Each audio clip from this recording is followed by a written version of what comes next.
আসসালামু আলাইকুম দর্শক, আমন্ত্রণ জানাচ্ছি মাই টিভির দুপুরের সংবাদে। আপনাদের সাথে আছি আমি আমাতুল আজিজ উর্মি। শুরুতেই জানিয়ে দিব সংবাদ শিরোনাম। কয়েক ঘন্টার বৃষ্টিতে ডুবে গেল ঢাকার অলিগলি, জলাবদ্ধতায় চরম জনদুর্ভোগ। সারা দেশে ভারী থেকে অতি ভারী বৃষ্টিপাতের সতর্কতা আবহাওয়া অধিদপ্তরের। বৃষ্টি আর উজানের ঢলে দেশের উত্তর ও মধ্যাঞ্চলের কয়েক জেলায় বন্যা পরিস্থিতির অবনতি, প্রত্যন্ত এলাকাগুলোতে ত্রাণ সহায়তা না পৌঁছানোর অভিযোগ। বঙ্গবন্ধুকে সপরিবারে হত্যার প্রেতাত্মারা ভর করেছে কোটা আন্দোলনে, বললেন আইনমন্ত্রী। ভোটাধিকার ফেরাতেও কোটার মতো আন্দোলনের ডাক আমির খসরুর। এবং ব্রাহ্মণবাড়িয়ায় বর্জ্য পরিশোধনে নেই আধুনিক ব্যবস্থা, ডাম্পিংয়ের নামে স্তূপ করে রাখা হচ্ছে প্রতিদিন 150 টন বর্জ্য, হুমকির মুখে পড়েছে জনস্বাস্থ্য।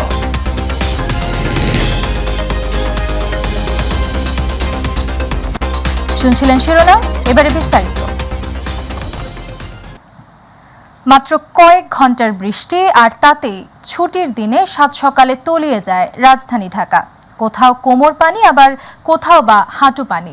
জলাবদ্ধতায় তৈরি হয় চরম জনদুর্ভোগ। সেই সাথে বদ্ধ পানির কারণে সড়কে বেড়েছে যানজট। এমন পরিস্থিতিতে ছুটির দিনেও একটুও শান্তি নেই নগরবাসীর। বিস্তারিত আমেনা হীরার রিপোর্টে। একটুখানি বৃষ্টি হলেই গড়িয়ে পড়ে পানি। পল্লীকবি জসিমউদ্দিনের কবিতার সেই লাইন যেন নিয়তি হয়ে দাঁড়িয়েছে রাজধানীবাসীর। কবিতার পানি গড়িয়ে পড়লেও রাজধানীর পানি আটকে তৈরি হয় চরম জলাবদ্ধতা। শেষ আষাঢ়ের বৃষ্টিতে রাজধানীর অলিগলি তলিয়ে যায়, কোথাও বা কোমর, আবার কোথাও বা হাঁটু পানিতে নাজেহাল নগরবাসী। রাজধানীর কারওয়ান বাজার, শাহজাহানপুর, মৌচাক, মগবাজার, তেজকুনিপাড়া, ধানমন্ডি সহ বিভিন্ন এলাকায় প্রবল বর্ষণে এরই মধ্যে পানি জমে টইটুম্বুর। ছুটির দিনে বাজার করতে বা জরুরি দরকারে যারা ঘর থেকে বেরিয়েছেন তাদের যেন ভোগান্তির অন্ত ছিল না। রাস্তায় জমে থাকা পানিতে বিভিন্ন সড়কে বাড়ে যানজটের পরিমাণও। যারা বিভিন্ন চাকরির নিয়োগ পরীক্ষা দিতে বের হন তাদের ভোগান্তি ছিল অসহনীয়। রাস্তাঘাটে পানি প্রায় হাঁটু সমান, আর বৃষ্টির কারণে আমরা সবাই প্রায় সম্পূর্ণ শরীর ভিজে তারপরে পরীক্ষা হলে উপস্থিত হয়েছি। আর জ্যাম ছিল প্রচুর। ওখান থেকে গাড়ি পাওয়া যায় না, তারপরে ঝুলে আসতে হয়, বৃষ্টিতে ভিজা, এডমিট কার্ডটা ভিজে গেছে আমার। সড়কে জলাবদ্ধতা আর মুষলধারে বৃষ্টি যেন কাবু করেছে গোটা রাজধানী। কেউ কেউ দুষছেন সিটি কর্পোরেশনকে। সিটি কর্পোরেশনের দায়িত্ব, ওনাদের যদি সঠিকভাবে নিষ্কাশন করতো তাহলে হয়তো আজকে অবস্থা হইতো না। ওনারা অবশ্যই দায়িত্ব অবহেলা করতেছেন। ওনারা তো আপনার কাজ করতেছে বলে, কি কাজ করে? কাজ করলে কি আর এইভাবে কি পানি জমতো? 7 মিলিমিটারের বৃষ্টিপাতে রাজধানীর সড়কের এমন বেহাল দশা। পথচারীরা রাস্তায় রাস্তায় পোহাচ্ছেন ভোগান্তি। প্রত্যেকের একটি প্রশ্ন, এতক্ষণ হয়ে যাওয়ার পরও কেন নিষ্কাশন করা হচ্ছে না এই পানি? আমেনা হীরা, মাই টিভি, ঢাকা। দর্শক, এই মুহূর্তে রাজধানীর কারওয়ান বাজার এলাকায় আছেন সহকর্মী আবু সাইদ অপু। সরাসরি যুক্ত হচ্ছি তার সাথে। অপু, জলাবদ্ধতায় জনজীবন পরিস্থিতি কেমন দেখছেন আমাদের জানাবেন।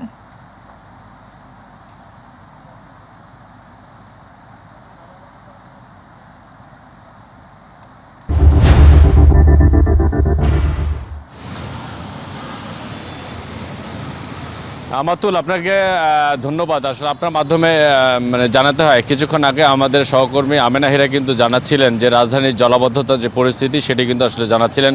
তো সেই সূত্র ধরে আসলে বলতে হয়, আমি এখন আছি রাজধানীর কারওয়ান বাজারে। আপনারা দেখতেই পাচ্ছেন যে পুরো সড়কটি আসলে সামান্য সকাল থেকে যে বৃষ্টি হয়েছে এবং এই বৃষ্টিপাতের কারণে কিন্তু অনেক রাস্তাঘাট ডুবে গেছে এবং যান চলাচল বন্ধ হয়ে গেছে। অনেক গাড়ি কিন্তু স্থবির হয়ে পড়েছে। আপনি দেখতেই পাচ্ছেন যে অনেক গাড়ি কিন্তু বন্ধ হয়ে গেছে পানির কারণে। এবং শুধু এই কারওয়ান বাজারে এই ঘটনাটা না, এই যেহেতু আষাঢ়ের একদম শেষ সময় এবং এই শেষ সময়ের যে বৃষ্টির যে একটা আভাস দেয়া ছিল সেই পূর্বে থেকে আবহাওয়া দপ্তর থেকে, তো সেই ধারাবাহিকতা কিন্তু আসলে আজকের সকাল থেকে যে টানার যে বৃষ্টিপাতের কারণে কিন্তু রাজধানীর কারওয়ান বাজার, মালিবাগ, পান্থপথ, পল্টন, মিরপুর 1, 2, 3, 4, 5, 6, 11 এইসব এলাকাগুলোতে আসলে পানিবন্দী হয়ে পড়েছে মানুষজন। বিশেষ করে ঢাকার শহরের যে উপকণ্ঠ এলাকাগুলোতে কিন্তু মানুষজন পানিবন্দী হয়ে পড়েছে। এবং এই পানি এই মানে বৃষ্টির ফলে কিন্তু মানুষজন আসলে ঠিকমতো তাদের অফিসে যে গন্তব্য, যারা বেসরকারি চাকরি করেন তারা কিন্তু তাদের গন্তব্যস্থ মানে পৌঁছতে চরম বেগ পেতে হয়েছে এবং অনেক সময় মানে তাদেরকে দিতে হয়েছে। অর্থাৎ সব কিছু মিলে বলতে গেলে যে এই জলাবদ্ধতার কারণে কিন্তু অধিকাংশ গাড়ি এই প্রতিমধ্যে কিন্তু নষ্ট হয়ে পড়ে আছে, কোথাও কোথাও গাড়ি ভেঙে পড়ে আছে এবং মানুষজন আসলে তাদের ঠিক মানে সঠিক সময়ে তাদের নির্দিষ্ট গন্তব্যস্থানে মানে পৌঁছতে না পেরে তাদের অনেকটা বিড়ম্বনার সম্মুখীন হতে হচ্ছে এবং মানে ছুটির দিনে এই ধরনের যানজট অতীতে হয়তো রাজধানীবাসী আর কখনো হয়তো দেখেনি, এমনটি কিন্তু অনেকে বলছেন। অর্থাৎ সব কিছু মিলে বলতে গেলে আমেনা হিরা যে কথাটুকু বলেছিল মানে সংবাদে মানে আমাতুল, এবং তার পুরোপুরি বাস্তব চিত্র আমরা এখানে এসে আমরা লক্ষ্য করতে পেরেছি এবং আমরা দেখেছি যে আসলেই যেসব এলাকার কথা উল্লেখ করা হয়েছে সেসব এলাকায় কিন্তু একদম পানিবন্দী, কোথাও কোমর পানি, কোথাও হাঁটু পানি। এর ফলে মানুষের কিন্তু এক স্থান থেকে অন্য স্থানে আসলে মানে ছুটে চলা কিন্তু একটু কষ্টসাধ্য হয়ে পড়েছে। তারপর আসলে মানুষের জীবিকা তাগিদে আসলে ছুটে যাচ্ছে। বিশেষ করে সবচেয়ে বেশি বেকায়দায় পড়েছে নিম্ন আয়ের যারা খেটে খাওয়া যারা মানুষজন আছেন, যারা আসলে রিক্সা চালিয়ে যারা জীবিকা নিয়ে নির্বাহ করেন, তারা কিন্তু আসলে বিশেষ করে চরম বেকায়দায় পড়েছেন। অর্থাৎ সব কিছু মিলে বলতে গেলে আমাতুল এতটুকুই বলতে হয় যে এই বৃষ্টিপাতের ফলে রাজধানী ঢাকা শহরে সকাল থেকে পানিতে একদম টইটম্বুর হয়ে পড়েছে। বিভিন্ন সড়ক, অলিতে গলিতে কোমর পানি এবং বিভিন্ন জায়গায় এই পানি নিষ্কাশনের ব্যবস্থার যে ড্রেনেজ ব্যবস্থার বিষয়টি, সেটি কিন্তু আসলে বারবার আসলে বলা হচ্ছিল।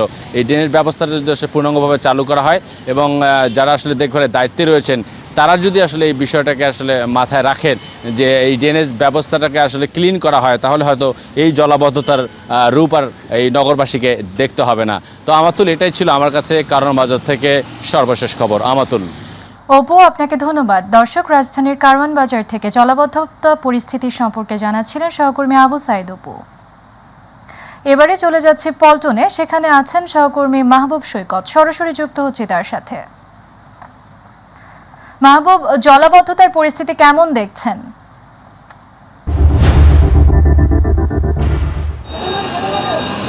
আমাতুল, তিলোত্তমা রাজধানীর ঢাকার এই হচ্ছে বিজয়নগরের অবস্থা। প্রায় 3.5 থেকে 4 ঘন্টা হয়ে গেল বৃষ্টি কিন্তু বন্ধ, কিন্তু দেখতে পাচ্ছেন যে এখানেও কিন্তু মোটামুটি মহাসমুদ্রের মতো অবস্থা। গাড়ি ঘোড়া সব বন্ধ হয়ে গিয়েছে, এখন পর্যন্ত কিন্তু পানি নিষ্কাশন হচ্ছে না। দেখতে পাচ্ছেন যে আজকের জুমাবার ছিল, যে জন্য হয়তো কিছুটা দুর্ভোগ কম ছিল মানুষের যাতায়াত, কিন্তু জুমা নামাজের যারা ছিল অনেকেই যে মসজিদের মুসল্লিরা রাস্তায় যে নামাজ, সেই বিষয়টি আসলে পড়তে পারেননি, অনেকেই জুমার নামাজ পড়তে পারেননি। দেখতে পাচ্ছেন যে এই যে সিএনজি গাড়ি সব দিকে কিন্তু আটকা পড়ছে। আপনি জানেন যে একটা লেভেলের উপরে পানি থাকলে কিন্তু সিএনজি আসলে বন্ধ হয়ে যায়।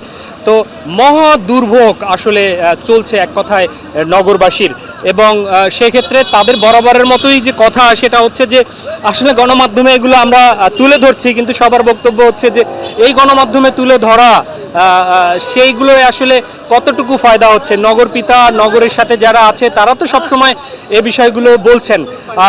আসলে দুর্ভোগের যে চিত্র, তারা দুর্ভোগ না পড়লে পড়ছেন। আরো খারাপ। আপনি কোত্থেকে আসছেন? বংশাল থেকে আসছি, পুরা এই পর্যন্ত দেন আমি 6 ফুটের মতো লম্বা, আমার এইটুকু সম্পূর্ণ ভিজে গেছে এবং দুর্ভোগের সীমা নাই। গুলিস্তান পর্যন্ত আসছি সম্পূর্ণ পানির ভিতরে। এতটুকু এই যে পানির নিষ্কাশনটা হচ্ছে না কেন মনে হচ্ছে? এটা নিচে থেকে পানি ওঠে, নিচে যে ড্রেনেজ ব্যবস্থা ওইটা উপর পানি নিচে থেকে না যায়, উপর থেকে আর উল্টা পানি ওঠে, তাহলে বর্ষার পানি আর ড্রেনের পানি এক হয়ে যাচ্ছে। আসলে দেখতে পাচ্ছেন যে সবারই যে একদম সংক্ষুব্ধতা, কি বলবে এই নগরবাসী আসলে বুঝতে পারছে না। একটু যেখানে একটু উঁচু জায়গা পাচ্ছে সেখান থেকে গাড়ি ঘোড়া ঘোরানোর চেষ্টা হচ্ছে। দেখতে পাচ্ছেন আমরা এখন কিন্তু দেখাচ্ছি হচ্ছে যে নাইট অ্যাঙ্গেল মোড়ের দিকের অবস্থা দেখেন, সেখানে আসলে এই যে গাড়িটা বন্ধ হয়ে গিয়েছে। ভাই, আপনার গাড়ি কি এই যে গাড়ির মধ্যেও পানি ঢুকে গেছে? গাড়ির ভিতরেই পানি ভাই, গাড়ির ভিতরেই পানি উঠে গেছে। গাড়ির ভিতরে এই যে দেখতে পাচ্ছেন গাড়ির মধ্য পর্যন্ত পানি উঠে গেছে। আসলে প্রাইভেট কার নিয়ে বা সিএনজি নিয়ে যারা বের হয়েছে নগরীতে, আজকে বের হয়েছিলাম, কিন্তু শুক্রবার বলে যে ভালো ইনকাম হইবে, কিন্তু আজকে আরো বিপদ হয়ে গেল। সবই আল্লাহর ইচ্ছা, আল্লাহ যেটা তো প্রাইভেট কার কিংবা সিএনজি চালিত গাড়িতে যারা বের হয়েছে তাদের যে কি অবস্থা সেটি আসলে বোঝার অপেক্ষা নেই। আপনার গাড়ি বোধহয় বন্ধ হয়ে গিয়েছে, তাই না? মতিঝিলে বন্ধ হয়েছে। মতিঝিলে বন্ধ জি। এতক্ষণ ঠেলে আনছে? হ্যাঁ ঠেলে আনছি, বিজয়নগর আছি। বিজয়নগর আছে। কি করবেন? গাড়ি স্টার্ট স্টার্ট হইতেছে না, ঢাকায় নিয়ে যেতে হবে। ঢাকায় নিতে হবে। হ্যাঁ ঢাকায় নিতে। এই অবস্থা কেন হচ্ছে কি মনে হয়? এই গাড়ির পানি তো নেমে যাওয়ার কথা। পানি নেমে যাবো করতে, না পানি বন্যা হয়েছে না বেশি, এদিকে অতিরিক্ত পানি হয়েছে, গাড়ি ডুবে গেছে।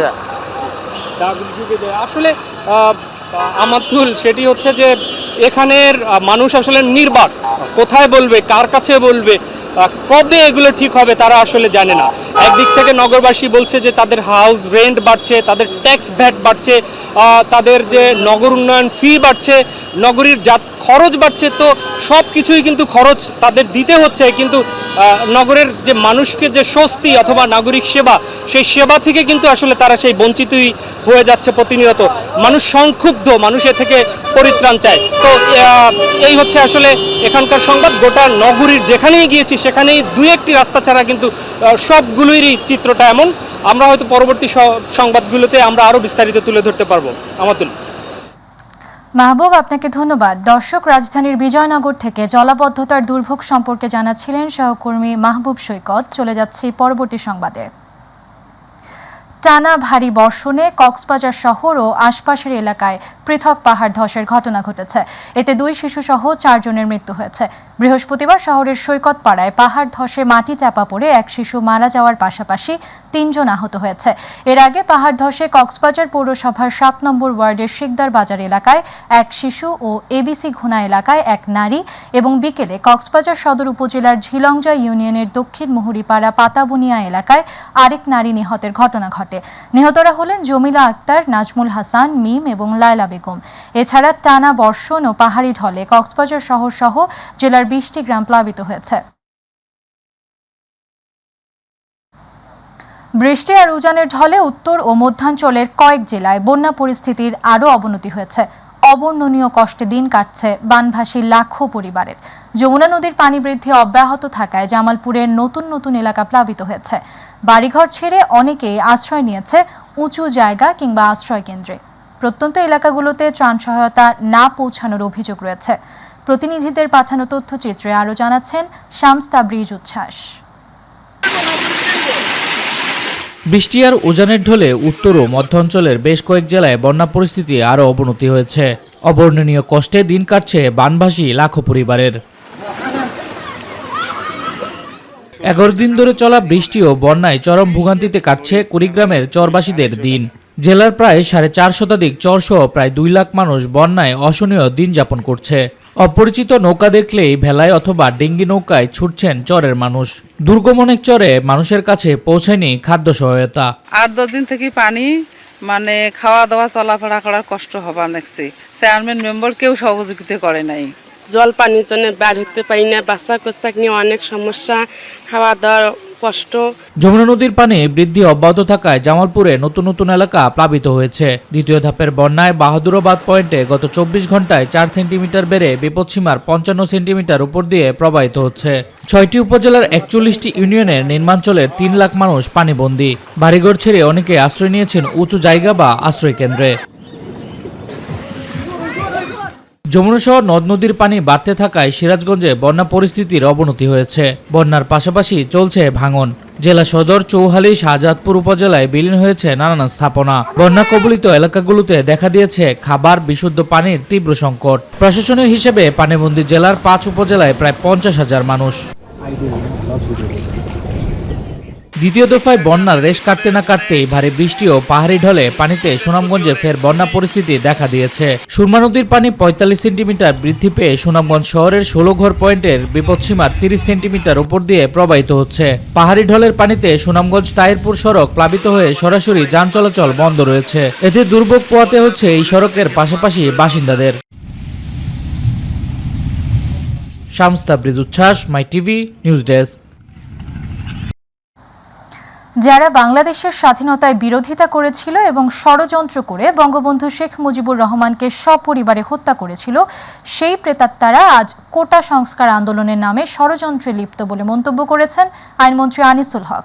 সকালে ঢাকা থেকে মহানগর প্রভাতী ট্রেন যোগে ব্রাহ্মণবাড়িয়ার আখাউড়া রেলওয়ে জংশন স্টেশনে এসে পৌঁছে স্থানীয় সাংবাদিকদের মুখোমুখি হয়ে এক প্রশ্নের জবাবে তিনি এসব কথা বলেন। তিনি আরও বলেন, নতুন প্রজন্মের ছাত্রছাত্রীরা যারা কোটার ব্যাপারে তাদের বক্তব্য পেশ করেছে এবং এর প্রেক্ষিতে সর্বোচ্চ আদালত যে আদেশ দিয়েছেন সেই আদেশ মেনে তারা ঘরে ফিরে যাবেন। ষড়যন্ত্র করে জাতির পিতা বঙ্গবন্ধু শেখ মুজিবুর রহমানকে তার 17 জন পরিবারের সদস্য সহ হত্যা করেছে সেই প্রেতাত্মা আজকে যে কিছুটা হলো এই এর মধ্যে ষড়যন্ত্রের মধ্যে লিপ্ত না, সেটা তো আমি অস্বীকার করতে পারবো না। মেধাবীদের বাদ দিয়ে দলীয়ভাবে দেশ চালালে শুধু ঢাকা নয়, দেশই ডুবে যাবে বলে মন্তব্য করেছেন বিএনপির স্থায়ী কমিটির সদস্য আমির খসরু মাহমুদ চৌধুরী। সকালে জাতীয় প্রেস ক্লাবে গণতন্ত্র মঞ্চের এক আলোচনা সভায় তিনি এ কথা বলেন। অনুষ্ঠানে গণতন্ত্র মঞ্চের নেতারাও বক্তব্য রাখেন। এ সময় আমির খসরু মাহমুদ চৌধুরী বলেন, কোটা আন্দোলনে শিক্ষার্থীরা যেভাবে আন্দোলনে ঝাঁপিয়ে পড়েছে, সেভাবে ভোটাধিকার ফিরিয়ে আনার জন্য রাজপথে ঝাঁপিয়ে পড়তে হবে।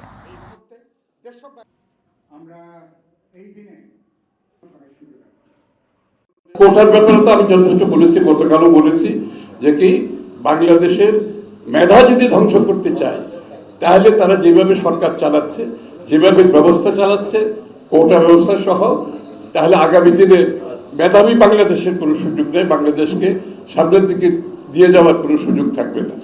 কারণ দলীয় লোকজনকে দিয়ে যদি চালানো হয় তাহলে ঢাকা শহর ডুববে এবং সারা বাংলাদেশ ডুববে।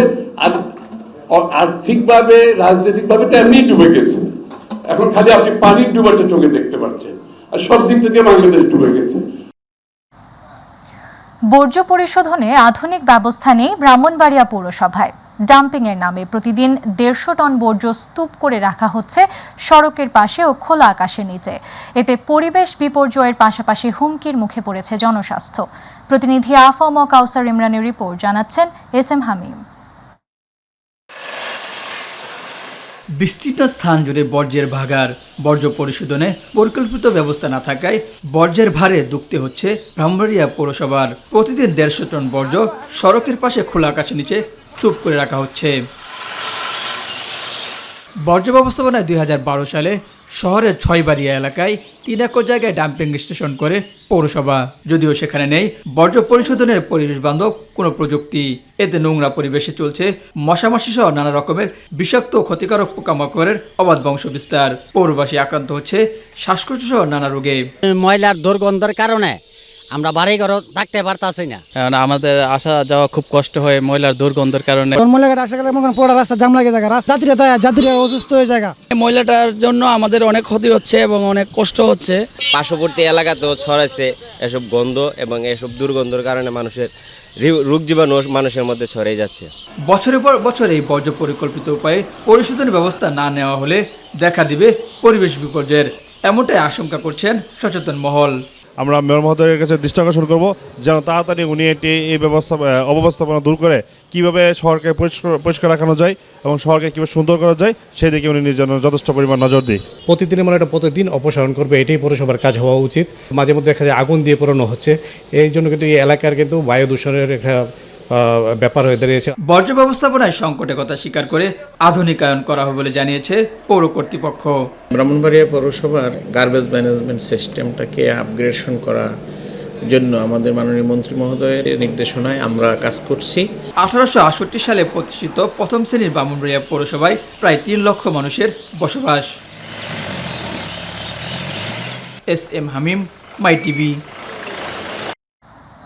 সংবাদের শেষ প্রান্তে আমরা যাবার আগে আরো একবার জানিয়ে দিচ্ছি সংবাদ শিরোনামগুলো। কয়েক ঘন্টার বৃষ্টিতে ডুবে গেল ঢাকার অলিগলি, জলাবদ্ধতায় চরম জনদুর্ভোগ। সারা দেশে ভারী থেকে অতি ভারী বৃষ্টিপাতের সতর্কতা আবহাওয়া অধিদপ্তরের। বৃষ্টি আর উজানের ঢলে দেশের উত্তর ও মধ্যাঞ্চলের কয়েক জেলায় বন্যা পরিস্থিতির অবনতি, প্রত্যন্ত এলাকাগুলোতে ত্রাণ সহায়তা না পৌঁছানোর অভিযোগ। বঙ্গবন্ধুকে সপরিবারে হত্যার প্রেতাত্মারা ভর করেছে কোটা আন্দোলনে, বললেন আইনমন্ত্রী। ভোটাধিকার ফেরাতেও কোটার মতো আন্দোলনের ডাক আমির খসরুর। এবং ব্রাহ্মণবাড়িয়ায় বর্জ্য পরিশোধনে নেই আধুনিক ব্যবস্থা, ডাম্পিংয়ের নামে স্তূপ করে রাখা হচ্ছে প্রতিদিন 150 টন বর্জ্য, হুমকির মুখে পড়েছে জনস্বাস্থ্য।